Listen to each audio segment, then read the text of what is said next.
בוקר טוב חברים, בוקר של סתיו. היום נספר סיפור על סנאי קטן שלא כל כך הבין מה זה סתיו ומה קורה לעלים בסתיו ומה זו רוח בכלל.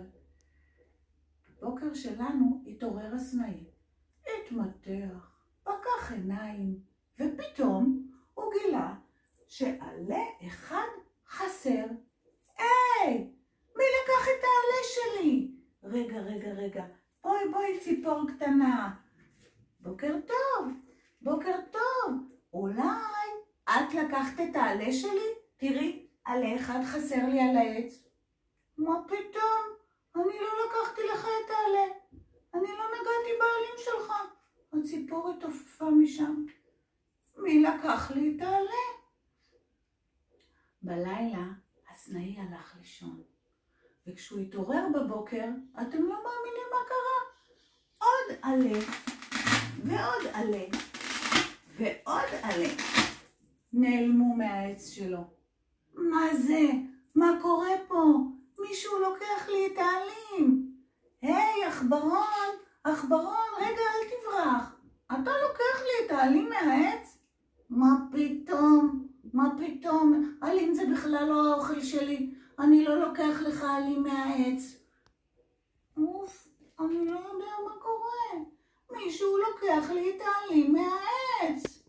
בלילה שוב הסנאי הלך לישון. וכשהוא התעורר בבוקר, אתם יודעים מה קרה?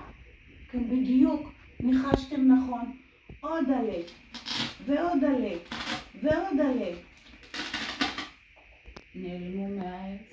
העלים היפים שלי. העלים הצבעוניים שלי בצבע חום וצהוב ואדום. לאן הם נעלמו? מי לוקח לי את העלים? רגע, אני רואה פה את הנקר, אני אשאל את הנקר. היי, בוקר טוב נקר. בוקר טוב סנאי. אתה לוקח לי את כל העלים מהעץ? מה פתאום? אני בכלל לא אוכל עלים. אין לי מה לעשות עם העלים שלך, אני לא לוקח אותם. אני לא יודע מה קורה. אני לא יודע מי לוקח לי את העלים מהעץ. הסנאי היה מאוד עצוב. והנה שוב התעופפה הציפור. שלום סנאי, למה אתה כל כך עצוב? מישהו גונב לי את העלים מהעץ. אני לא יודע מי זה. אוי, טיפשן קטן. אף אחד לא גונב לך את העלים מהעץ. זה פשוט רוח הסתיו. השלכת. העלים נושרים בסתיו. רוח סתיו? מה זה רוח סתיו? בוא תראה. רוח הסתיו מנשבת, מביאה עננים, נושפת חזק, תנסו גם אתם לנשוף. רוח הסתיו עוברת ומשאירה את כל העלים היבשים, את כל עלי השלכת. העלים הצהובים והחומים והצהובים והאדומים, כולם ישרו. רגע, ולא יישארו לי יותר עלים על העץ, אבל אני אוהב את העלים שלי. אל תדאג סנאי.